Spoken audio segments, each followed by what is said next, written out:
ça secoue sec. Ce sont les agitateurs du Hainaut sur CNO. CNO. De retour sur CNO, nous avons le plaisir d'accueillir Gérard Dechy, vice-président de l'association Espoir Avenir.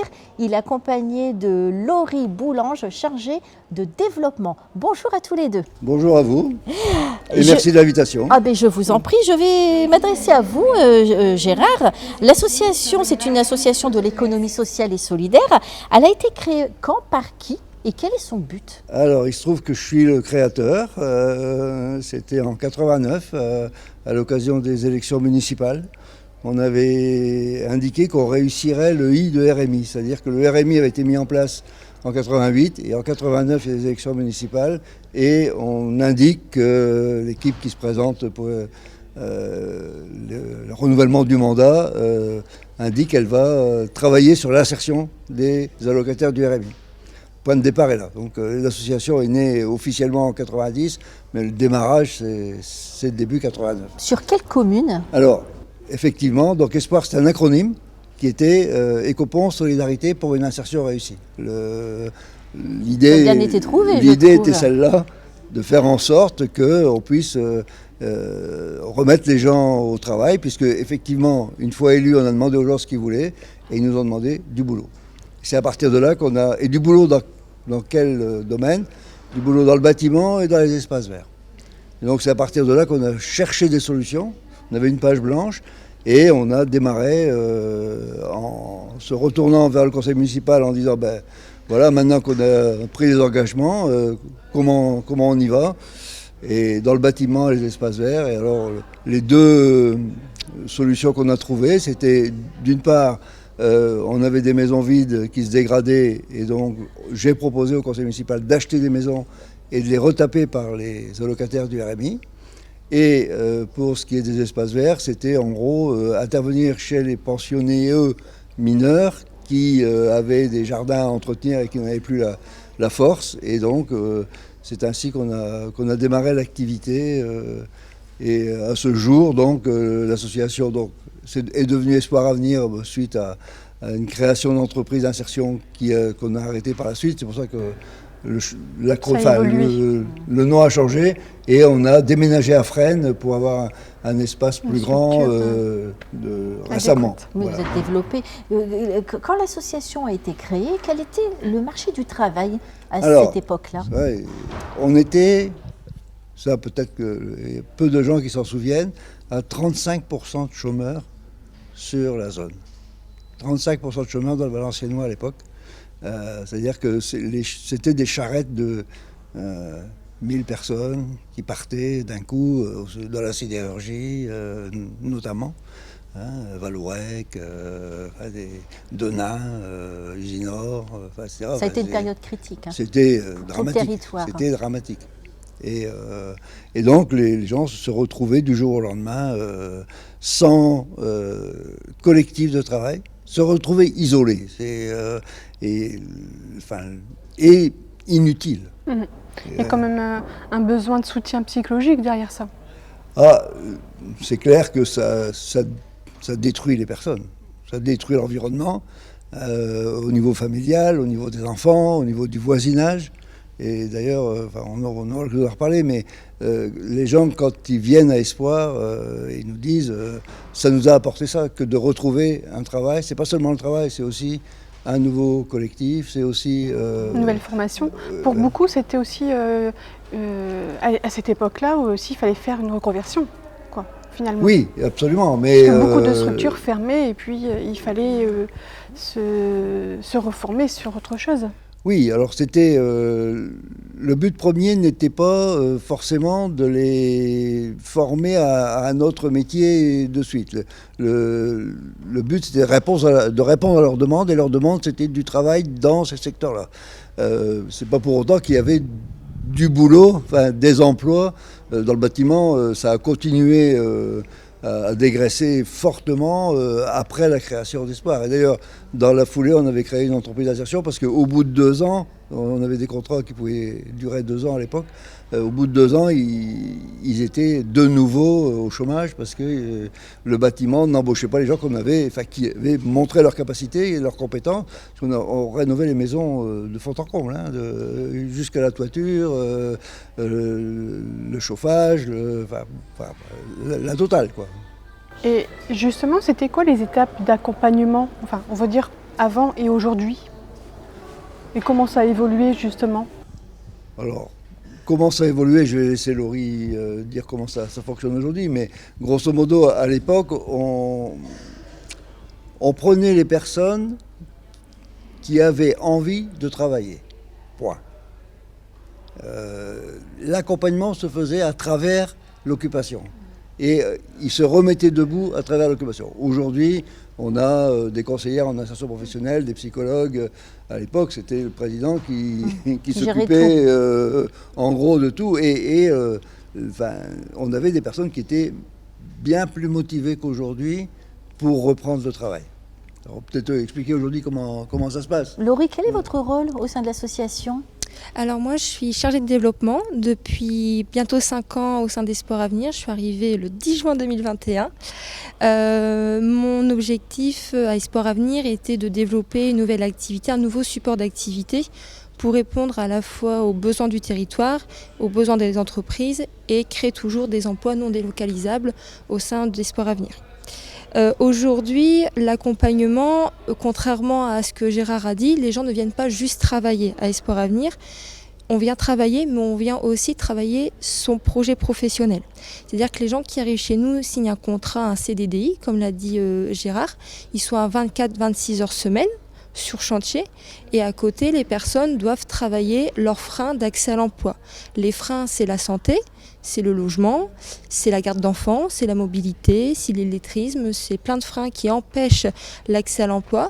C'est construire un projet professionnel réaliste et réalisable en fonction de la situation de la personne, mais aussi en fonction du bassin d'emploi. Je vais prendre un exemple très caricatural.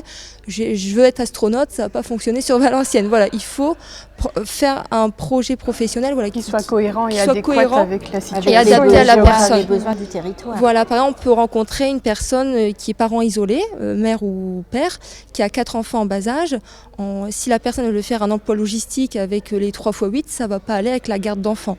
Donc il faut travailler un projet professionnel, peut-être pas à temps plein, mais qui s'adapte pour vraiment l'objectif, c'est l'emploi durable. C'est pas faire une sortie où la personne elle va travailler 2 mois et retourner au chômage derrière. C'est vraiment l'emploi durable. Donc pour revenir à la question, c'est pas juste travailler en voie d'entreprise classique. C'est je travaille mon projet professionnel. Vous travaillez en lien, je parle pour le bâtiment, en lien avec des entreprises ? Oui, tout à fait. Donc là, ce sera aussi la partie de Gérard. Nous, on travaille beaucoup avec les entreprises. On ne travaille pas pour les particuliers. On travaille qu'avec les entreprises du territoire. Donc nous, on intervient sur tout le Valenciennois, du Denaisis jusqu'à l'Amandinois, en passant par Valenciennes et le Pays de Condé. On travaille avec les entreprises, par exemple, dans le cadre du marché des clauses d'insertion. Ce sont des marchés réservés pour faire des heures d'insertion. Donc on travaille beaucoup avec les entreprises du territoire, du bâtiment, des espaces verts. On travaille énormément avec eux. Peut-être Gérard, c'est plus ta partie. Sur le bâtiment, il y a en ce moment un gros projet de rénovation du bassin minier. Donc ce marché est closé, c'est-à-dire qu'il y a les entreprises qui ont obtenu le marché sont tenues de prévoir des heures d'insertion pour réaliser le marché. Donc on est sous-traitant de ces majors du bâtiment, que ce soit Bouygues ou Batman, des personnes qui ont ou Moretti, des personnes ont remporté le marché et nous confient donc des maisons à rénover ou à préparer le travail par le nettoyage des enduits sur les murs, des choses comme ça. Et comment vous avez créé cette collaboration avec eux ? Alors comment ? Ils viennent nous chercher parce qu'ils doivent réagir. Et ils savent surtout que vous existez. Voilà, d'une part. Et d'autre part, la renommée, puisqu'on existe maintenant depuis 35 ans, la renommée d'Espoir, c'est la qualité du travail qui est fourni. Et là-dessus, on n'a jamais lâché. C'est-à-dire, on peut travailler moins vite quand ce n'est pas sa spécialité, quand on a eu de longues périodes de chômage, on ne va pas revenir à un rythme du marché du jour au lendemain, mais la qualité, ça ne se discute pas. Est-ce que les personnes avec qui vous travaillez, elles sont compétentes chacune dans leur domaine ou est-ce qu'elles doivent faire des formations ? Alors, il y a des formations autour de la sécurité, etc., mais c'est le travail des chefs d'équipe de les apporter, de les amener. Alors, il y en a qui ont plus de dextérité les uns que les autres.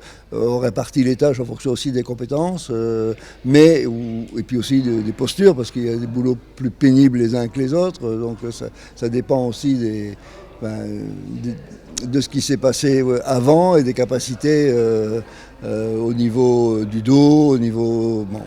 tout le monde n'est pas en capacité de porter des charges lourdes. Un bâtiment, c'est pénible. C'est des métiers qui demandent de la force parfois. Et donc, c'est le travail du chef d'équipe de répartir en fonction... pour monter les gens en compétences et faire en sorte qu'effectivement, ils apprennent les vrais gestes au cours de leur parcours. Et alors, ce que je peux préciser, c'est qu'initialement, on avait des contrats d'1 an renouvelables une fois, et qu'aujourd'hui, on fait des contrats de 4 mois renouvelables.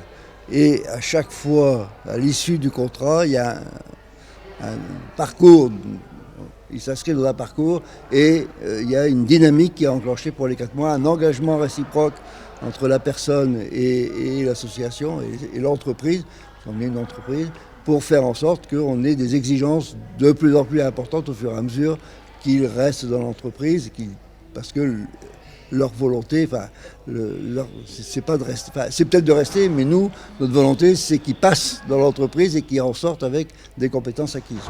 Ce sont des personnes qui sont éloignées du marché du travail. Est-ce que c'est difficile de les remettre sur les rails, de retrouver un rythme, de se lever chaque matin ? C'est plus difficile hier, c'est plus difficile aujourd'hui qu'hier.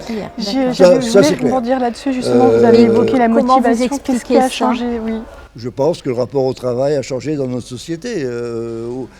Quand nous avons démarré, les personnes avaient des contrats de 20 heures, on travaillait du mercredi au mardi, et ils nous demandaient à venir travailler la semaine où ils ne devaient pas travailler, gratuitement. Ils étaient motivés. Aujourd'hui, ça n'existe plus. Enfin, je veux dire, on a des problèmes d'absentéisme, par exemple, qu'on n'avait jamais eu au démarrage. Jamais. Et aujourd'hui... Et de l'absentéisme à cause de quoi ? Je dois accompagner ma femme, je dois faire... il y a toujours une bonne excuse pour ne pas venir ou pour s'être levé trop tard ou pour... non, c'est clair que Est-ce qu'il n'y a pas eu forcément, quelquefois aussi, dans l'autre sens, des entreprises, des patrons en fait, abusifs aussi, dans l'autre sens ? Je ne pense pas que ce soit dans ce sens-là. Quand il y a 35% de chômeurs, on a les meilleurs chômeurs de France. C'est ce que je disais à la création.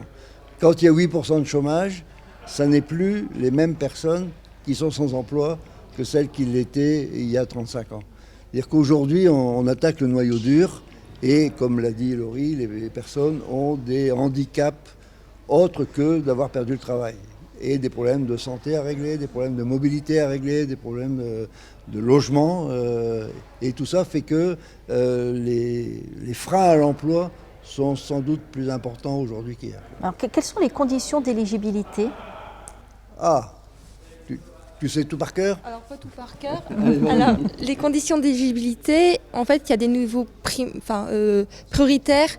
Oui, en plus, ça change. Et des niveaux secondaires. Donc, les niveaux vraiment prioritaires, c'est les personnes qui sont au chômage depuis longue durée ou très longue durée et RSA. Ça, c'est vraiment notre majorité du public. Et après, les critères, on va dire, moins prioritaires, il faut en cumuler 3. C'est parents isolés, personnes qui ont connu un parcours carcéral, parcours de rue. Des parcours compliqués. Voilà, en situation de handicap. Voilà, tout ça, c'est des critères, mais il faut en cumuler 3 pour pouvoir être éligible. Est-ce qu'il y a... 2 tiers de RSA, donc 2 tiers de locataires du RSA, 20% de personnes reconnues handicapées ou... Voilà, en gros, le profil. Et quand on dit longue durée, c'est plus de 2 ans de chômage. D'accord, j'allais poser la question. Voilà. Donc les personnes sont au chômage depuis plus de 2 ans. Et il y a aussi bien des femmes également Alors dans ces métiers ? On a un objectif d'augmenter le nombre de femmes, mais pour l'instant on est à 20% de femmes et 80% d'hommes à peu près.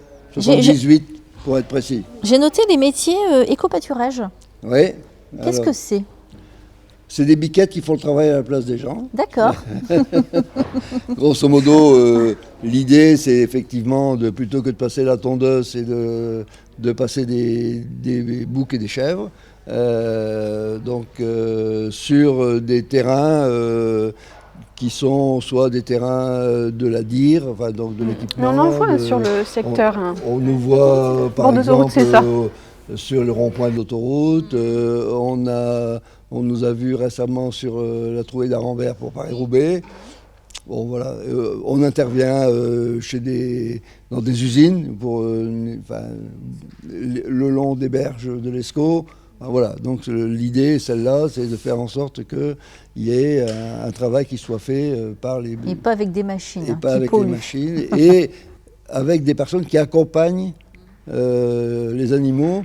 Et il se trouve, en tout cas ça, on a la preuve que quand on passe avec des animaux plutôt qu'avec des machines, les terrains, il y a moins de déchets. Les terrains sont... Non, mais les gens jettent moins. Ah oui, par respect peut-être pour l'animal. Absolument. Les berges sont plus propres depuis qu'on le fait en éco-pâturage que quand c'était des machines qui passaient. Et depuis la création de l'association, est-ce qu'elle a évolué? Comment a-t-elle évolué? Elle a évolué en se professionnalisant au niveau des permanents, d'une part. Bon, il y a une directrice et on a 15 permanents aujourd'hui. Enfin, au départ, c'est des bénévoles qui faisaient l'entièreté du travail. On a embauché notre premier comptable. Le premier emploi qu'on a eu, c'est un emploi de comptable, parce que le trésorier faisait 80 fiches de paye. Il a dit, président, non, c'est plus possible, c'est plus du bénévolat. Enfin, donc, on s'est professionnalisé avec les conseillères en insertion professionnelle, avec un encadrement. Aujourd'hui, je vous ai dit que la qualité se paye par un encadrement très important. On ne peut pas laisser les gens autonomes quand ils ont été plus de 2 ans au chômage. Il faut être avec eux et donc les encadrer. Grosso modo, on a un encadrant pour 3 personnes. Enfin, et aujourd'hui, vous êtes combien de personnes au sein de l'entreprise? On a regardé avant de venir, on a vu passer l'année dernière, donc 2025, 120 personnes et on a 15 permanents. Aujourd'hui, c'est une entreprise, bon, c'est la plus grosse entreprise d'Ecopon quand on était à Ecopon. Aujourd'hui, à Fresnes, il y a des plus grosses entreprises, mais c'est quand même 130 personnes au total, un peu plus. C'est 1,3 million de chiffre d'affaires. Voilà, c'est une entreprise sous statut associatif, mais c'est une entreprise avec les mêmes règles par rapport au code du travail, par rapport à la santé, par rapport à la hiérarchie. C'est une entreprise structurée comme une entreprise capitaliste. Vous intervenez dans les structures publiques et privées? On intervient essentiellement dans les clauses d'insertion, ou pour les bailleurs sociaux, mais on n'intervient pas chez le particulier. D'accord. L'agrément que nous avons de la direction du travail, c'est un agrément d'atelier chantier d'insertion qui ne permet pas d'intervenir chez les particuliers. L'objectif, donc, c'est de retrouver du travail à la fin du parcours. Combien de personnes ont déjà retrouvé du travail? Allez, vas-y, à toi. J'ai pris l'année dernière, nous avons fait 27,91% de sorties positives. C'est bien. Donc qu'est-ce qu'on appelle? Alors on nous demande 60% de sorties positives. L'État nous demande 60%. On est à 27,91. Alors quand on parlait tout à l'heure du rapport au travail, on s'y retrouve. Une sortie positive, c'est un emploi, c'est un CDD, c'est un CDI, c'est une formation. Enfin voilà, c'est ça une sortie positive, c'est que la personne derrière ne retourne pas au marché au chômage. Voilà, c'est un taux, mais les autres structures d'insertion du territoire ont le même constat au niveau des sorties positives. On n'atteint pas l'objectif demandé par l'État. En tout cas, le travail des équipes est là, le travail des CIP, des encadrants est fait, mais c'est vrai qu'on a du mal à atteindre cet objectif. Ce sont des chiffres encourageants quand même. Oui, on n'est pas 0%. Est-ce que vous êtes aidé financièrement? Oui, alors ça... oui, bon, le principe de l'atelier chantier d'insertion, c'est qu'on a des postes aidés par l'État à hauteur de allez, enfin pour un chiffre rond, 20 000 euros par emploi à temps plein. Donc c'est pas 20 000 euros par personne, puisque on vous a dit que c'était des contrats de 26 heures, 24, 26 heures. Donc, mais en équivalent temps plein, c'est en gros 20 000 euros par an par emploi de temps plein, 35 heures. Voilà, ça c'est le point de départ. Et puis on a aussi des prestations qui nous permettent de compléter le budget et de payer les encadrants. Parce que, en gros, le salaire que l'État nous donne nous coûte, l'aide que l'État nous donne, on a fait les comptes dernièrement, il manque 10 000 par an par emploi. D'accord ? Donc il faut trouver les 10 000 en plus des 20 000. Voilà un peu le schéma. Hein. Et donc, pour payer les encadrants, je vous ai dit tout à l'heure qu'ils étaient en nombre très important si on veut assurer la qualité du travail qu'on rend, parce qu'on nous demande de produire un travail de même qualité qu'une entreprise lambda. Vous êtes quasiment une entreprise. Hein, nous sommes une entreprise, vous êtes une entreprise, c'est ce mais qu'on on n'a disait. pas d'actionnaire à rémunérer. C'est ça la différence essentielle. Mais l'activité est la même. Voilà, on est une entreprise sous statut associatif, donc non lucrative, au sens où on n'a pas d'actionnaire à rémunérer, mais on est tenu d'équilibrer les comptes. Ce qui n'est pas évident dans la période qui court, puisque les aides baissent et le nombre de contrats aidés baisse suite aux arbitrages budgétaires. Donc les entreprises aujourd'hui de la catégorie d'espoir, donc les ACI, souffrent des arbitrages qui ont été rendus, quoi. Est-ce que vous avez des partenaires aussi ? Alors, des partenaires, on est dans des réseaux de l'économie sociale et solidaire, comme le CORAS, comme phare, puisque les réseaux locaux, mais on est aussi des partenaires importants au niveau des entreprises avec lesquelles on collabore dans le cadre des marchés. Laurie ? Je vais juste revenir sur les partenaires, puisque on rencontre un public ayant de plus en plus de difficultés. En fait, ils n'en ont pas qu'une, ils les cumulent. Et la CIP, elle ne peut pas être psychologue, elle ne peut pas être infirmière, elle ne peut pas... Donc la CIP. Conseillère en insertion professionnelle, pardon. C'est les deux collègues qui accompagnent les salariés sur leurs projets professionnels et leurs difficultés. Et du coup, les CIP s'appuient sur un réseau de partenaires également pour pouvoir répondre aux besoins des personnes. Donc, je pense par exemple à l'association Mots et Merveille pour les lettrises, le GRED pour les additions. Voilà, on travaille avec tout ce réseau de partenaires aussi pour notre public. Le temps passe vite. Est-ce que vous avez quelque chose à rajouter tous les deux ? Gérard ? Moi, je pense que la première idée, c'est qu'on est des pros. On présente souvent les associations comme des entreprises de seconde zone. Ce n'est pas le cas.